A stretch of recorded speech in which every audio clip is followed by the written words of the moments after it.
So, Joe, you and I have been talking. We've got a bunch of sort of questions and issues and concerns that have come up from our clients. So, we want to take the next few episodes and in each one of those just to have a conversation about some of these questions that come up. And so, today, if I'm not mistaken, Joe, we were going to talk about the pain of rebuilding. Correct me where I'm wrong, but this concept of I'm tired of having to rebuild, I'm tired of there being like new things for me to figure out, and this general feeling of it's like every time I move, then some guys come up with, well, it's not an MSP anymore, it's a BSP or whatever the next topic is, right?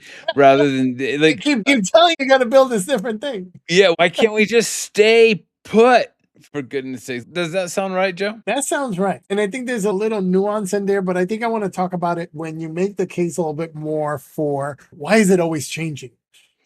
Well, yeah. So here's and again, if the question is, I'm never done, then the answer is, yeah, that's right. But that's actually the nature of running a business, of running an entrepreneurial venture. Is as soon as you think that you've got everything figured out, it turns out you don't. And in fact, it's more than that, because once you have everything figured out, then everyone's going to race towards wherever you are. That becomes commoditized, that becomes standardized, and then the opportunity isn't there anymore. So one of the challenges and one of the things that we talk about in expanding with intent is just you have to keep changing. You have to keep adjusting. You have to, if you want to stay ahead of the market, you can't sit back and rest on your laurels.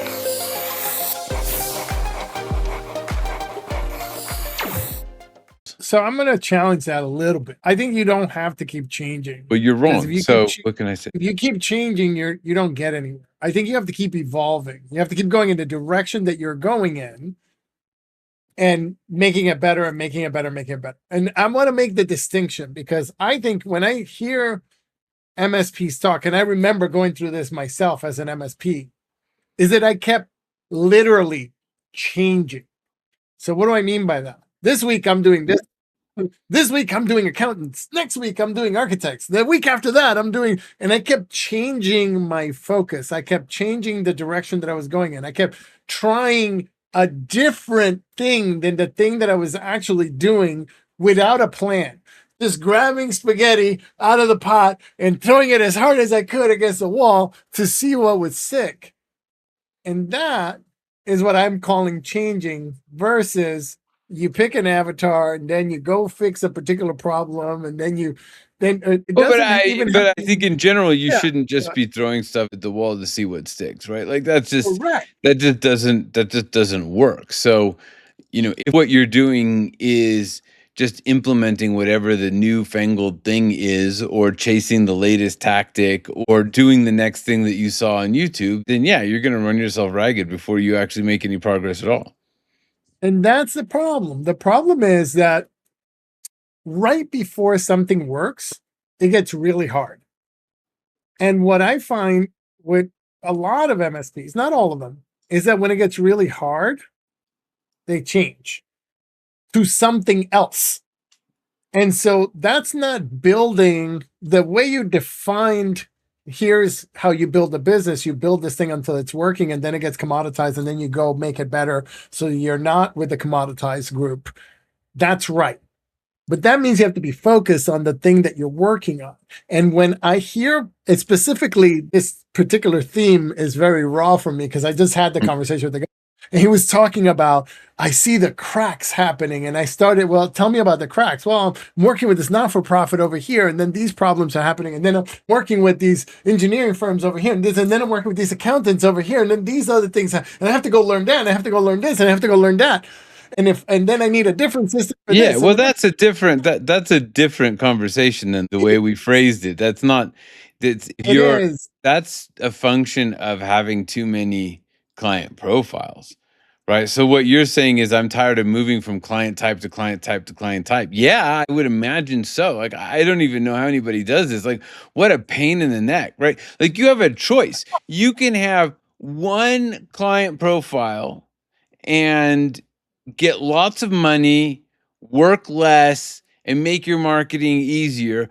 Or you can have lots and lots of client profiles, work harder, make your marketing harder, and not earn as much. I mean, that's the way it works, right? If you aren't focused, you aren't focused.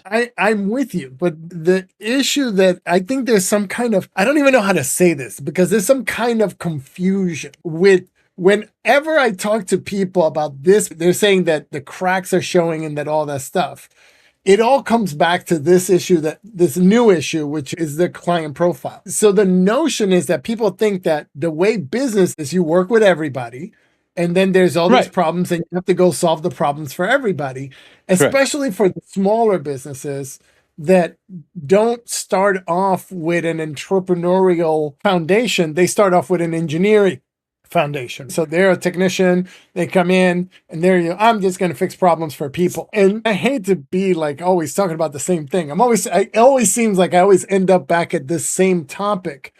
But the reason why I always end up at the same topic is because every time I hear the problems, the way they communicate them, what's clear and evident to me is that, yes, it may take a little bit longer for you to narrow in the beginning and figure out what is the problem you solve and how you solve it and all that stuff. And to figure out, it may take a little bit longer. But long term, if you pick your ideal client and you pick the problem that you're going to solve and you create a solution long term and you stick to it and you stick to it, and then you go and you figure out how to communicate with them, and you do all that stuff, you're going to have a great business that grows long term.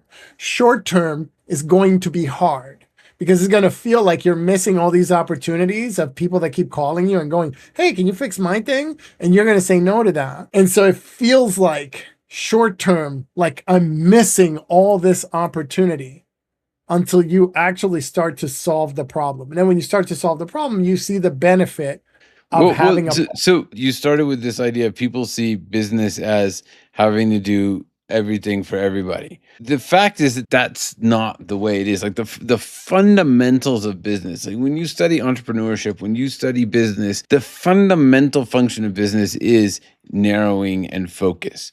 You come up with a way to solve a problem and you repeat and you repeat and you repeat.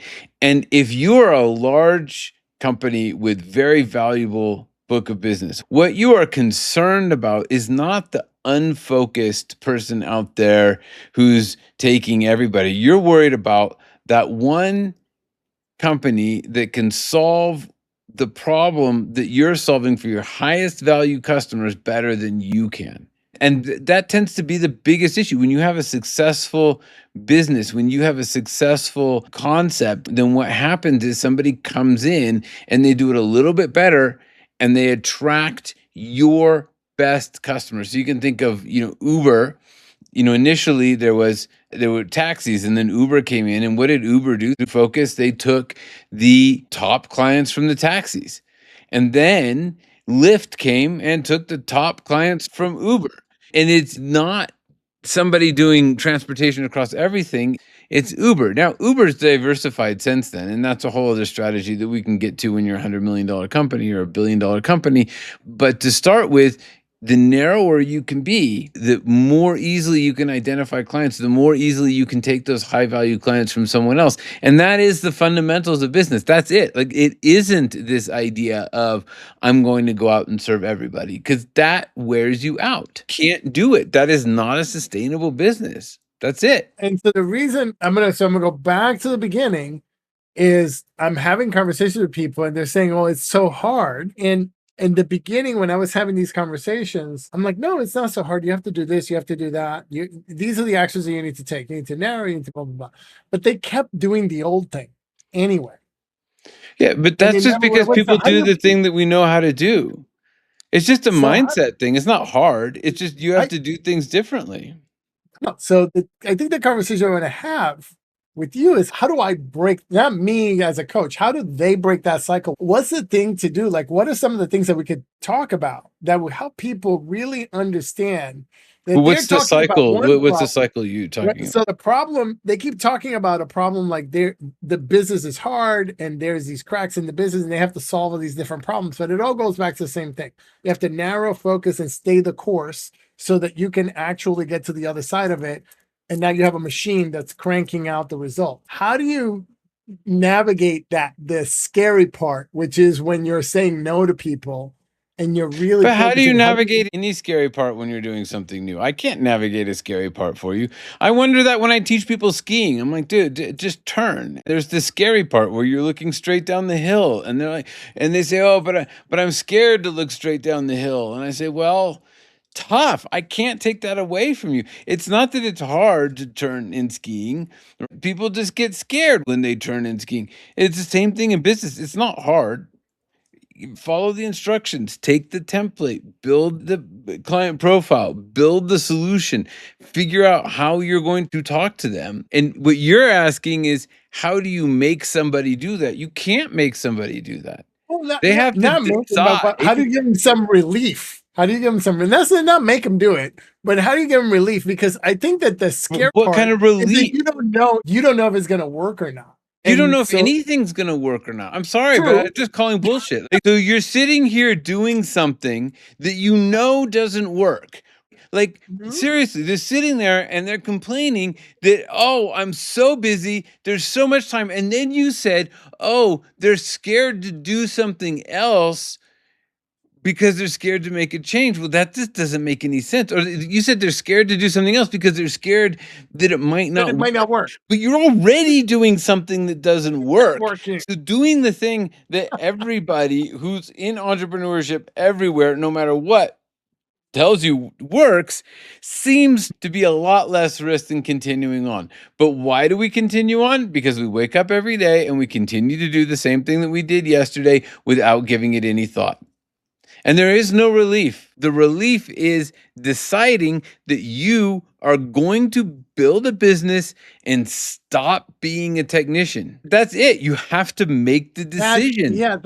yeah, and that's it right there. You just said it. That's it. Is the decision, the choice that you make to stop being a tech and start being a business leader. And 90% of MSPs out there will not make the decision. But it's not just MSPs, it's 90% of the bakers, 90% of the take your pick technology, whatever you're Yeah, working on, yeah, they will not make the decision to step out of that technical space and use those technical expertise to build a scalable functioning business. It won't do it. and I'll tell you this. I respect the people. I had a guy recently that was in one of our programs that said, I don't think I can do this because I love doing the tech too much. And then I said, well, you probably shouldn't do this. You probably shouldn't do this. He's happy. He's got a job that he has built for himself, but it'll never be a company. If you want to build a company, you have to go build a company. You're either building a Well, company or I you're building don't, you could be the tech if you want. Like if your thing is I want to be the tech, then you've got to hire a CEO.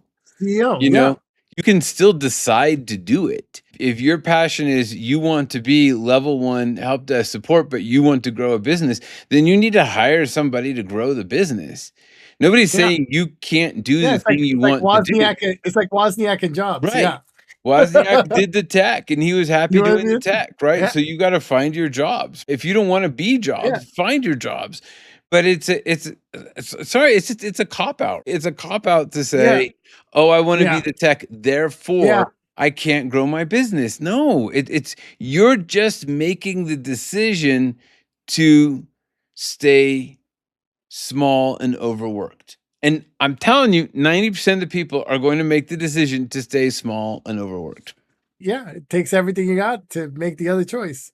But once you do, then it's magical. See, what I read into the question was, well, everything's changing. I have to change my stack. I have to change my AI. I have to learn AI. I have to learn more about my client's business. I can't just be the IT guy who's fixing email. And every time you look around, you have to come up with yet another way of doing business. And that's also true. That's what I was Yes. addressing at the beginning. That's right. You can't be in technology. It's like I always like to say when I was in technology in the 90s, I fixed network cards. You can't still do that now. You don't make money configuring network cards. That's just the way life is, man. It's just and you can complain about it and you can wish it away. But at the end of the day, if you're going to work in technology, you are going to have to master new technologies. If you want to work in horse raising and run a stable, I don't think there's a lot that you have to do differently there. You can just brush down the horses. I mean, people have been brushing horses the same way forever, and you feed the horses and you muck out the stall. There's not a lot of new stuff to learn there. So you can raise horses if you don't want to have any change. Now, if you want to win the Kentucky Derby, it's a whole different story. You have to Well, no, learn I all the said new just raise horses. I'm just thinking the stable over here. I'm not saying raise a racehorse, right? But that's so but that's what I'm saying. The more But special ultimately, I don't think technology horse is there. racing has changed nearly as much as IT in the last 25 years. Oh, absolutely not. Absolutely not. There isn't a comparison. You use, there are little twists and turns here and there, but fundamentally, it's the same thing. Technology is completely different than it was 25 years ago, and it will be completely different in 25 years. That's the way life is, man. And it's interesting, right? And you say this all the time, and it really gets me. And the thing that you say all the time is that you're selling anyway. So what does it matter whether you just decide you're going to sell to this kind of person or not? And so what I see, and I talk to MSPs all the time, and I ask these questions, right? If you're working with architects, I'll ask a particular set, or with engineers or with dentists. Like if you're working with dentists, do you know all the 3D imaging software that they're using? And do you know the 3D implements that they're using? Do you know how this part works? And all the time I hear, no, no, no, no, no. I just know their cybersecurity. And if you don't know how your clients make money and what they're doing, then you're everybody else. So how you keep the cracks from happening is you bring that level of focus.